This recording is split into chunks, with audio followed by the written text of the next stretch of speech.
দুই পারমাণবিক শক্তিধর দেশ যুক্তরাষ্ট্র ও রাশিয়া। তবে প্রায় ৩ বছর ধরে চলমান ইউক্রেনের সংঘাত ঘিরে দুদেশের মধ্যেই চলছে তিক্ত সম্পর্ক।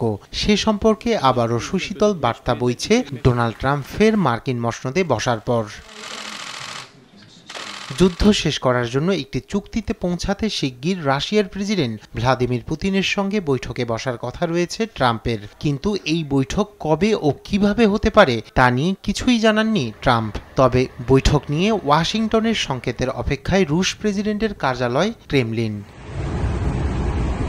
স্থানীয় সময় সোমবার ক্রেমলিনের মুখপাত্র দিমিত্রি পেসকভ সাংবাদিকদের জানান, এখন পর্যন্ত যুক্তরাষ্ট্রের কাছে কোনো সংকেত না পেলেও আলোচনার জন্য প্রস্তুত মস্কো। ট্রাম্প প্রশাসনও বৈঠক নিয়ে আগ্রহী বলেও জানান তিনি। এখন পর্যন্ত আমেরিকার কাছ থেকে আমরা কোনো সংকেত পাইনি, তবে আমাদের প্রস্তুতি রয়েছে। একই ধরনের প্রস্তুতি আমেরিকারও রয়েছে বলে আমরা শুনেছি। এদিকে বৈঠক ঘিরে এরই মধ্যে বিরূপ মন্তব্য করেছে ইউক্রেন।